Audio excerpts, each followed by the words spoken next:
Class 8 students, आज हम करने जा रहे हैं आपका chapter number 1 that is rational numbers. So rational numbers करने से पहले आपको पता होना चाहिए कि नंबर सिस्टम क्या होता है। आप नंबर सिस्टम की छोटी छोटी डेफिनेशंस पहले करके आए हो। जो नंबर सिस्टम होता है इसके अंदर एक्चुअली में नंबर्स होते हैं, ठीक है। वो नंबर्स किन कैटेगरीज में लाए करते हैं वो ये हैं, ठीक है। सिर्फ 4 नहीं है, और भी हैं, बट आपने अभी ये 4 के बारे में ही पढ़ना है।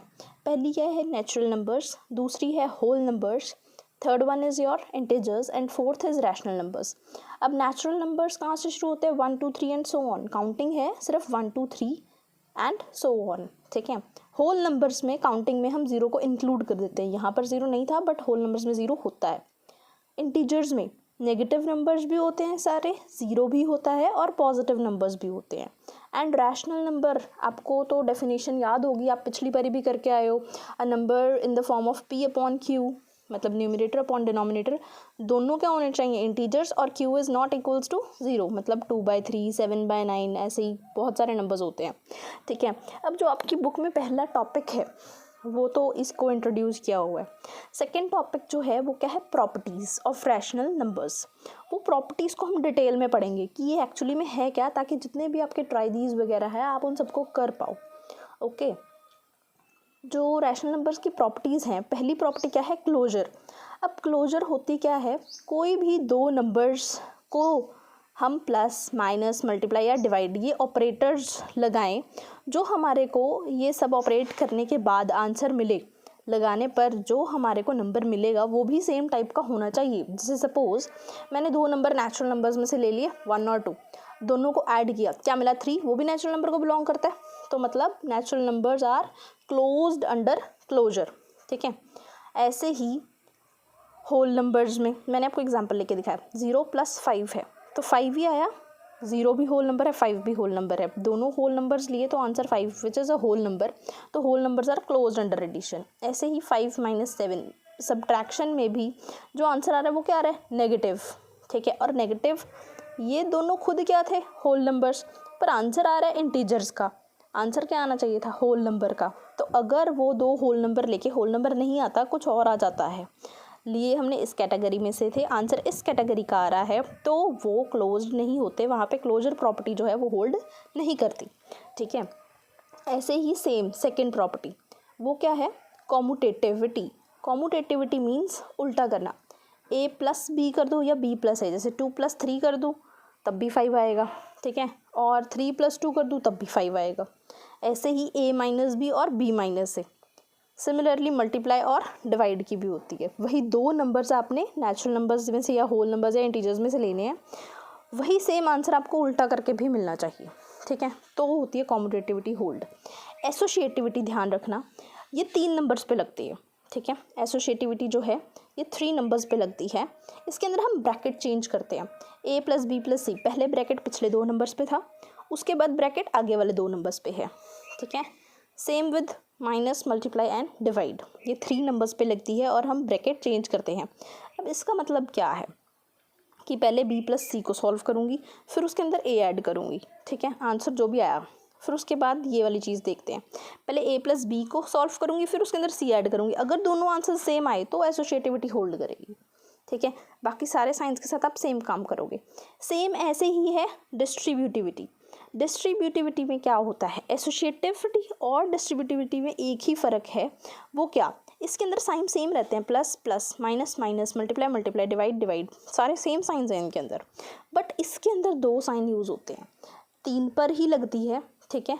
ब्रैकेट जो है वो ओपन होता है इसके अंदर ब्रैकेट चेंज करते हैं, इसके अंदर ओपन होता है। वो कैसे?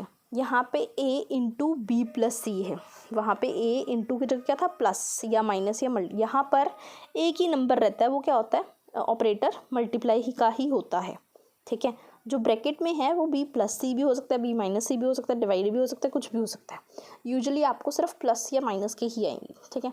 अगर a × b + c है तो वो ओपन कैसे होएगा? देखो, पहले a को b से मल्टीप्लाई कर दोगे, a × b प्लस, फिर उसके बाद क्या लिख दोगे? a + a ×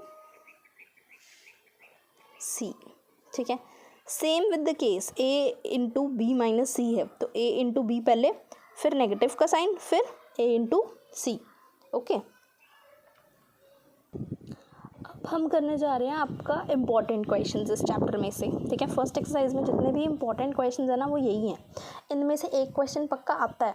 जैसे फर्स्ट एग्जांपल है, आपको सिर्फ फाइंड बोला होगा 3/7 प्लस -6/11 प्लस, मतलब 4 नंबर्स दिए हैं आपको और बीच में प्लस के साइंस दिए हुए हैं, ठीक है। तो आप इनको अब करोगे कैसे सॉल्व? या तो आप सीधा एलसीएम लेके नॉर्मल सॉल्व कर दो, या फिर उससे बेटर मेथड जो है, ठीक है, वो क्या है, हम डिनोमिनेटर्स चेक करेंगे। जो सेम टेबल वाले डिनोमिनेटर्स होंगे ना, जैसे 7 और 11 सेम टेबल पे नहीं आता ना, नहीं, पर 7 और 21 आता है, तो इन दोनों का पेयर बना दिया, ठीक है। तो इन दोनों का जो पेयर है वो हमने एक ब्रैकेट में रख दिया। ऐसे ही अब 11 और 22 जो है ये दोनों सेम टेबल पे आते हैं, तो इन दोनों का हमने पेयर बना के एक अलग ब्रैकेट में रख दिया। इनके ब्रैकेट्स सॉल्व किए बाय यूजिंग एलसीएम। अपने अपने ब्रैकेट में इन दोनों, इसको सॉल्व करेंगे इसके खुद के बाहर वाले ब्रैकेट में, इन दोनों को सॉल्व करेंगे एलसीएम लेके इसके बाहर वाले ब्रैकेट में, ठीक है। फिर उसके बाद हमारे को आंसर्स मिल गए। इसका मिला है 1/21, इसका मिला है -7/21। अब इन दोनों का एलसीएम लेके 21 और 22 का आप फर्दर आगे सॉल्व कर दोगे and you will get your answer. Okay, ऐसे ही अगर सेम चीज़, अब ये प्लस में था, यही सेम चीज़ माइनस में आएगी, तब भी आप यही करोगे। अगर ये प्लस माइनस की जगह मल्टीप्लाई में आ जाए तब आप क्या करोगे? अब आप पेयर्स इसमें कैसे चूज़ करोगे? इसके अंदर तो हमने सेम टेबल वाला देख लिया कि 7 और 21 सेम टेबल पे आते हैं, उनका हमने सेम ब्रैकेट बना दिया। 11 और 22 सेम ब्रैकेट में आते हैं, उनका ब्रैकेट बना दिया, ठीक है। अब इसके अंदर जब हम पेयर्स देखते हैं, या तो आप सीधा डायरेक्ट कटिंग वगैरह कर लो, बट उससे बेटर होता है पेयर्स बना के काम करना। दो के पेयर्स बना के काम करो। अब इसके भी डिनोमिनेटर्स चेक करोगे। इसके अंदर सेम टेबल नहीं देखते हैं मल्टीप्लाई में, हम ये देखते हैं कि 5 को किस नंबर से मल्टीप्लाई करने पे 0 बनता है, उसका पेयर बना देते हैं। 7 5 35, नहीं, इसका -4/5 का पेयर इसके साथ नहीं बनेगा, क्योंकि आंसर क्या आता है पीछे 5। अब ऐसे ही अगर मैं 5 और 9 का बनाऊंगी, 5 9 45, पीछे क्या आएगा 5, नहीं बनाना। 5 का पेयर उसी के साथ बनेगा जिसके साथ पीछे क्या आएगा 0। अब अगर 5 × 16 करूँगी, 5 6 30, पीछे 0 आ गई ना। इसीलिए मैं इन दोनों नंबर्स को एक ब्रैकेट में रख दूंगी और बचे हुए जो दो हैं रिमेनिंग पार्ट्स, ठीक है, चाहे उनका 0 बनता है चाहे नहीं बनता, उनको हम अलग ब्रैकेट में कर देंगे। अपने अपने ब्रैकेट्स में मल्टीप्लाई का साइन दे के हम उनकी कर देंगे कटिंग।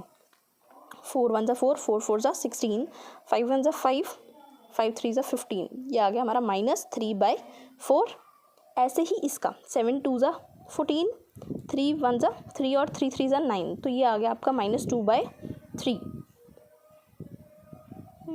यहाँ पर ना नेगेटिव आएगा, ये नेगेटिव यहाँ पे आएगा और ये आपका हो जाएगा पॉजिटिव। ओके, अब ये 3 और ये 3 कैंसिल आउट हो गए, ये 2 इस 4 के साथ कैंसिल हो गया। आपके पास आंसर कितना आ रहा है 1/2, ठीक है। ऐसे ही फर्दर हमारे पास एक ट्राइडीज का क्वेश्चन है, ठीक है। वो क्या है? इसका क्वेश्चन है फाइंड यूजिंग डिस्ट्रीब्यूटिविटी, ठीक है। आपको चाहे डिस्ट्रीब्यूटिविटी आई मेंशन हुआ हो या ना हुआ हो, आपने ये कैसे करना है, 7/5 इंटू -3/12 अपने ब्रैकेट में है, प्लस 7/5 इंटू 5/12 ये अलग ब्रैकेट में है। हम क्या करेंगे बेसिकली, इसके अंदर दोनों ब्रैकेट्स को ऑब्जर्व करेंगे। ऐसे सेम नंबर जो दोनों में रिपीट हो रहा है, वो सेम नंबर क्या है 7/5। येस यू आर राइट, 7/5 जो है वो दोनों ब्रैकेट्स में रिपीट हो रहा है। हम कभी भी रिपीट नहीं करते, हम उसको क्या करेंगे एक ही बारी बाहर लिख लेंगे। और मल्टीप्लाई का साइन भी रिपीट हो रहा है ना, हमने उसको भी बाहर लिख लिया, ठीक है। फिर उसके बाद अगर हम दोनों में से 7/5 और मल्टीप्लाई कॉमन ले लें, इस वाले ब्रैकेट में क्या बचेगा -3/12, वो लिख दिया, प्लस एज इट इज़ इधर क्या बच रहा है आपका 5/12, वो लिख दिया, ठीक है। इसका एलसीएम लेके आपने सॉल्व कर दोगे, फिर उसके बाद कटिंग की and you will get your answer. अब जब आपने कॉमन लिया है, साथ में आपने ज़रूर मेंशन करना है कि ये डिस्ट्रीब्यूटिविटी प्रॉपर्टी है। क्यों? अब उसको याद करो थोड़ा सा, ये नहीं थी a into B plus C कैसे खुलेगा, a into B plus a into C. अब इन दोनों में से ये चीज़ जो लेफ़्ट साइड है आपको ये गिवन है ना। जब भी कोई भी आइडेंटिटी या ऐसी चीज़ गिवन होती है, जो भी चीज़ सपोज़ आपको ये गिवन है लेफ़्ट साइड, तो आपने आंसर किस में देना होता है, राइट साइड में। अगर राइट साइड गिवन होती है तो आपने लेफ़्ट साइड लिखनी होती है, ठीक है।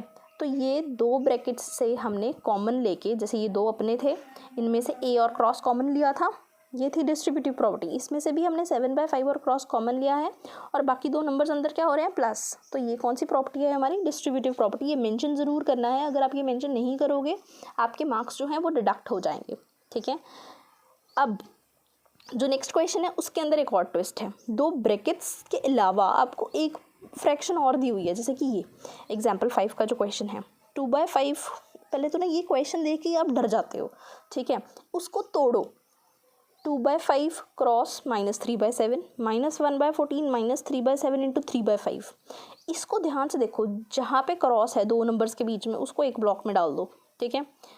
ऐसे ही जहाँ पे क्रॉस है उसको एक ब्लॉक में डाल दो। अब इसके पास क्रॉस नहीं था, ये अकेली फ्रैक्शन है, ठीक है। सबसे पहले हम अकेली फ्रैक्शन को इसके साथ इंटरचेंज कर देंगे, इन दोनों की प्लेस, ठीक है। अब इंटरचेंज करना a into b, b minus a into b या फिर b इंटू ए। यहाँ पे क्या है, a minus B, b minus A, तो वो क्या होते हैं, कॉम्यूटेटिव प्रॉपर्टी। तो हमने इस ब्लॉक को इसकी जगह पे रख दिया, इसको पीछे ले गए, तो वो क्या कर दिया हमने, बाय कॉम्यूटेटिविटी। ओके, अब हम इन दोनों को ऑब्जर्व करेंगे। इन दोनों में कुछ ना कुछ कॉमन है, वो क्या है खुद देखो, -3/7 -3/7, ठीक है। वो मैंने कॉमन ले लिया विद द क्रॉस। उसके बाद बचा क्या उधर, 2/5 और दूसरी साइड क्या बचा हमारा 3/5 और सेंटर में क्या है हमारा प्लस का साइन। ये वाला साइन एज इट इज़ रहेगा, क्योंकि जो मल्टीप्लाई का साइन था वो तो मैं दोनों में कॉमन था ना, वो मैं बाहर ले गई हूँ। अब जो -14 है वो तो चलता ही जा रहा है हमारा, ठीक है। उसको हमने कुछ नहीं करना अभी तक, जब तक हमारा ये सारा सॉल्व नहीं हो जाता। आप इसको सॉल्व करोगे with the help of LCM, you will gate 5/5। After reducing it to the lowest form you will get 1 into -3/7 is -3/7, ठीक है।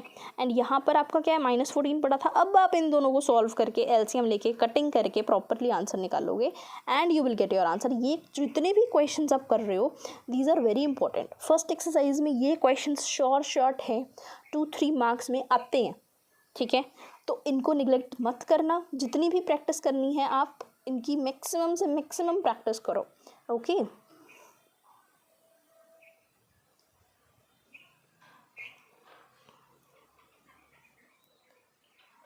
अभी ना आपका एक क्वेश्चन और है, हाँ।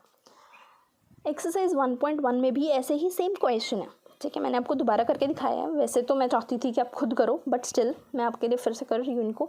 सेम क्रॉस है, जो क्रॉस है उनको अपना अपना ब्लॉक दे दिया हमने।